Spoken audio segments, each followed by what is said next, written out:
જીજન કાનદાસના પ્રસંગોમાં પુસ્તકમાં 72મા પાના નંબર પર સેવકનો ધર્મ કેમ નભે. આમ તો આ પ્રસંગ પુષ્ટિ સંહિતામાં પણ છે કે કચ્છના રાજાને શરણદાન મળ્યું ને એ પછીની વાત છે, પણ આપણે આ નાના પુસ્તકમાંથી લઈશું. બંને એક જ છે પ્રસંગ. 27મો પ્રસંગ છે સેવકનો ધર્મ કેમ નભે. કચ્છમાં પ્રભુજી રાજભવનમાં બેઠકે બિરાજી રહ્યા છે. સર્વ રાજવી કુટુંબ તથા વૈષ્ણવ જૂથ પાસે બેઠું છે. ત્યારે વલ્લભ નંદાણીએ વિનંતી કીધી, રાજ, સર્વજન આપના વચનામૃત સાંભળવાની ઈચ્છા રાખે છે તો કૃપા કીજે. ત્યારે રાજા ખેતાજીએ વિનંતી કરી, રાજ, સેવકનો ધર્મ કેમ નભે, તે કૃપા કરીને સમજાવો, તો રાજ સેવક થયાના ભાવને જાણવામાં આવે. પ્રભુજી રાજા ખેતાજીને પ્રશ્ન સાંભળી અતિ પ્રસન્ન થયા. સેવકનો ધર્મ પ્રથમ એ જ છે કે સેવકે પોતાના પ્રભુથી પ્રશ્ન કરીને માર્ગનો સિદ્ધાંત હૃદયારૂઢ થાય તેવી જિજ્ઞાસા રાખવી. એટલે કે સૌથી પહેલા માર્ગનો સિદ્ધાંત શું છે એ સમજવાની જિજ્ઞાસા રાખવી અને એના બાબતે પ્રશ્ન પૂછવો. આપણે અંદર આવ્યા ખરા, પણ હવે આગળ શું કરવાનું છે એ પેલા વિચારવું જોઈએ, પૂછવું જોઈએ, પાલન કરવા માટે પૂછવું જોઈએ. એમ કે છે કે સિદ્ધાંતનું જ્ઞાન તો પ્રાપ્ત થવું જોઈએ. સેવક ધર્મના સત્ય સિદ્ધાંતનું જ્ઞાન પ્રાપ્ત થાય તો સેવકમાં સેવક ધર્મ આવે. જિજ્ઞાસા સિવાય જ્ઞાનની વૃદ્ધિ ન થાય. જ્ઞાનની વૃદ્ધિ થાય તો સેવક થયાના ભાવને જાણવામાં આવે. એટલે આપણે સેવક કેમ થયા છીએ એનો ભાવ સિદ્ધાંત વગર ન સમજમાં આવે એમ સમજાવે છે. પુષ્ટિ માર્ગ તો ભાવ પ્રધાન છે. ભાવનાથી સર્વ સિદ્ધ થયા છે. એટલે પુષ્ટિ માર્ગમાં મંત્રો દ્વારા નથી, કાંઈ ભાવનાથી છે. ભગવતીનો હાથ અડી ગયો એટલે એ સ્વરૂપાત્મક થઈ ગયું. અને ભાવ કરીએ પુષ્ટિ માર્ગમાં તો એ બધું સિદ્ધ થઈ ગયું એવું છે. અહીંયા મંત્રથી ઠાકોરજી વશ નથી. એટલે અહીંયા સમજાવે છે કે ભાવનાથી સર્વ સિદ્ધ થાય તો સેવક ધર્મ નિભે. સેવક ધર્મ દાસ ભક્તિનો છે. પોતાના પ્રભુજી જે આજ્ઞા કરે એનું નિસંદેહ પાલન કરવું તે સેવકનો પ્રથમ ધર્મ છે. એટલે ઠાકોરજીએ આજ્ઞા કરી દીધી પછી એમાં તર્ક નહીં કરવાનું. એ આજ્ઞા છે એટલે આજ્ઞા છે, પછી વિશ્વાસ રાખીને પાલન કરવાનું. દાસપણાનો ધર્મ નિર્વિઘ્ન છે. જે પોતાના પ્રભુજીના સ્વરૂપને સમજે અને તેનો આજ્ઞાનું હાર્દ ભગવતીના સંગમાં નિત્ય રહીને સમજે તો સેવક ધર્મ નભે. એટલે સેવક તો થયા, પણ હવે આગળ નિભાવવું કેવી રીતે? તો કે છે ભગવતીની સંગે રહીને સમજવાનું અને તો જ નિભાવી શકાય એમ સમજાવે છે. અને દાસપણાનો ધર્મ છે નિર્વિઘ્ન છે. એમાં કોઈ રિસ્ક નથી, એની અંદર કોઈ બાધા ન કરી શકે. કેમ કે દાસના દાસ થયા ને પછી આપણને કોઈ, કેમ કે ત્યારે તો આપણે દાસ છીએ. સખા ભાવ આવે ને તો ત્યાં અપરાધ પડી શકે, પણ દાસ ભાવમાં અપરાધ ન પડે, કેમ કે ત્યાં તો આપણે હંમેશા દાસ જ બનીને રહેવાનું છે. પુષ્ટિ માર્ગમાં જે જીવ શરણદાન પામે છે, જેણે પોતાના પ્રભુજીને નિવેદન કર્યું, પ્રભુ સાનિધ્યમાં ગ્રહ દારા પુત્ર વિત્ત, ગ્રહ એટલે ઘર, દારા એટલે પત્ની, પુત્ર, વિત્ત એટલે કે વિત્તજા પૈસા દ્રવ્ય, પોતાના આત્મા સહિત દેહ સમર્પણ કરીને સેવક થયો છે. ઠાકોરજીની સામે જ આ બધું આપણે સમર્પણ કરી દીધું.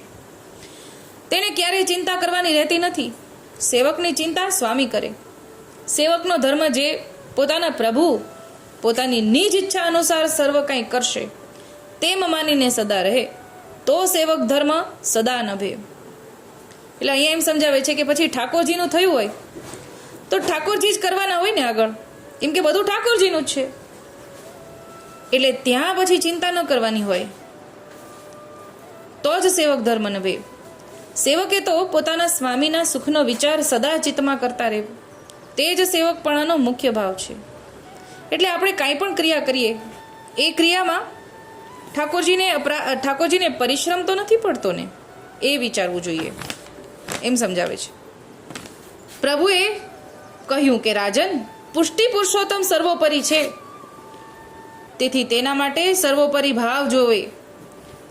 જે સમયે જીવ અમારા શરણમાં આવે છે તે સમયે પોતાનો દેહ, પ્રાણ, ધન, એકાદશ ઇન્દ્રિય, પુત્ર, દારા, ગ્રહ, અરુ તેના ધર્મ સહિત આત્મસમર્પણ કરે છે. જીવ પોતાની અહમતા મમતાથી જેમાં પોતાપણાનો ભાવ છે તે સર્વસ્વ નિવેદન કરી દે છે. એટલે કે જે આપણે આપણું કહીએ છીએ એ બધું હવે ઠાકોરજીને ચરણોમાં આપણે સમર્પિત કરીએ છીએ. નિવેદન કરવાથી સર્વ કર્મ નાશ થાય છે. તેને નૂતન દેહની પ્રાપ્તિ સેવા જોગ થાય છે. એટલે જ્યારે નિવેદન કર્યું ને એટલે પહેલાનું બધું ઝીરો થઈ ગયું. બાકી કર્મ ક્યારેય નાશ નથી પામતું. ચાહે સારું હોય કે ખરાબ એ ભોગવવું પડે છે. પણ પુષ્ટિ માર્ગ એવો ધર્મ છે કે એમાં બધું નાશ પામી શકે છે એવું સમજાવે છે કે નૂતન દેહની પ્રાપ્તિ થઈ જાય છે. સર્વ કાંઈ ઠાકોરજીનું થયું પછી સેવકને ચિંતા કેમ ઉપજે? એટલે આપણે લૌકિકમાં કોઈ મોટા હોય, મોટાએ જવાબદારી લીધી હોય તો પછી નાના એકદમ બિંદાસ ફરતા હોય ને, કાંઈ જવાબદારી નહીં, કોઈ ચિંતા નહીં. એવી રીતે આ તો સર્વથી મોટા છે ઠાકોરજી, પછી આપણે ચિંતા કરવાની જરૂર જ શું એમ સમજાવે છે. પોતાના સ્વામીની આજ્ઞાનું પાલન કરવું જે બને તે નીચ ઈચ્છા કરીને માને તો સેવક ધર્મ નભે. એટલે કે જે બધું છે એ બધું મારા ઠાકોરજીની ઈચ્છાથી થાય છે. પ્રભુજીએ આજ્ઞા કરતા કહ્યું, અરે કાનદાસ, પુષ્ટિ માર્ગ સિવાય બીજો એવો કોઈ માર્ગ નથી જેનાથી જીવને ભગવત પ્રાપ્તિ થાય. એટલે પુષ્ટિ માર્ગ સિવાય એકેય માર્ગમાં ઠાકોરજી મેળવવાનો કોઈ માર્ગ નથી. મોક્ષ સુધીના બધા માર્ગ છે, પણ ઠાકોરજીની સેવા એ પણ આ દેહે અને આ દેહ પછી પણ એવો કયો માર્ગ? તો કે પુષ્ટિ માર્ગ, કે આપણને આ દેહે ઠાકોરજીની સેવા મળે, આ દેહે સીધું 15મા લોક સુધીના દર્શન થાય અને પછી આ દેહ પછી પણ 15મા લોકમાં ઠાકોરજીની સેવા મળે, એવો એક પુષ્ટિ માર્ગ જ છે એમ સમજાવે છે. જેનાથી જીવને ભગવત પ્રાપ્તિ થાય તો અન્ય માર્ગનો આશ્રય કરવાથી શું ફળ મળશે? તેથી સેવકે અન્ય માર્ગનો આશ્રય સર્વથા ન કરવો જોઈએ, અને અન્ય માર્ગનો આશ્રય કરે તો જન્મ વૃથા જાય અને સર્વ સાધન મિથ્યા થઈ જાય. એટલે પછી હીરો ગોગે જી આવ્યો ડેલે આ ડે આવ્યો એવું થાય.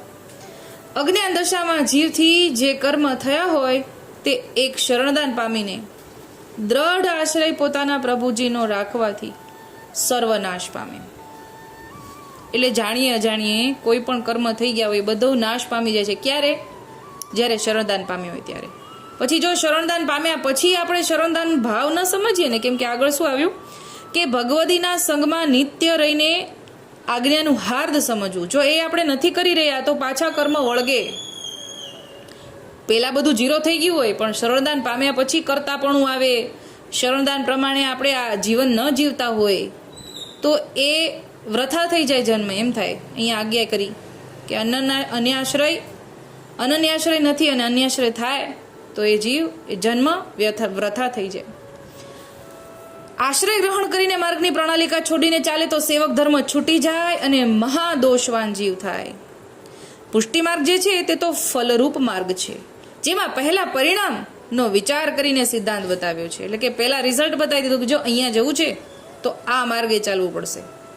ચાલ્યા પછી આગળ શું થશે શું નહીં એવું નથી. આમાં પહેલા રિઝલ્ટ બતાવી દીધું કે આપણને અહીંયા પરિણામ આ છે, અહીંયા જવું છે તો આ કરવાનું.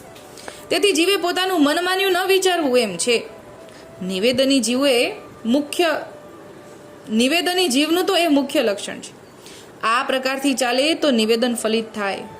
સમજણ વગરનું નિવેદન ફલરૂપ ન થાય. એટલે આપણે નિવેદન માળા બાંધી એટલે લ્યો બોલ ગોપાલાલ કી જે હવે અમે માળા બાંધી થઈ ગયા, પણ આગળ હકીકતમાં એ શરૂઆત છે અને ત્યાંથી તો ઘણું લાંબુ ચાલવાનું છે. એટલે પછી જો સમજણ નથી થઈ તો પછી એ ફલરૂપ ન થાય. માટે નિવેદનના ભાવને સમજવા સેવકે નિત્યતાદર્શી ભગવદીનો સંગ કરવો જોઈએ. કેમ કે નિત્ય જરૂરી છે. એકવાર સંગ થઈ ગયો પછી આપણે આગળ પહોંચી ગયા એવું નથી. દુસંગ લાગતા વાર ન લાગે. ભગવદી હોય તો દુસંગ પણ લાગવા ન દે, સંસાર આસક્ત આપણને ન થવા દે, ઠાકોરજીને યાદ કરાવતા રહે, ઠાકોરજીની લીલા યાદ કરાવતા રહે. એટલે કે સતત નિત્યતાદર્શી ભગવદીનો સંગ જોવે તો સેવક ધર્મ નભે અને તેનો ભાવ જાણવામાં આવે. શરણાગત જીવને પરમપદની પ્રાપ્તિનું સાધન અને ફલ બતાવ્યું. આ માર્ગમાં સાધન ફલરૂપ છે. જો ફલ પ્રાપ્ત થયું પછી તેના રસની પ્રાપ્તિ થાય અને તેના આસ્વાદનો આનંદ મળે, એમાં ન્યૂનતા શું રહે? એટલે કે એક વખત જો સેવામાં આપણે લાગ્યા અને પછી સેવાનું ફળ સેવા અને પછી એની જે ધીરે ધીરે આપણને પ્રેમ આસક્તિ અને વ્યસન તરફ જઈએ, આદત પડી જાય, પછી એમાં આનંદ અલગ છે એમ સમજાવે છે.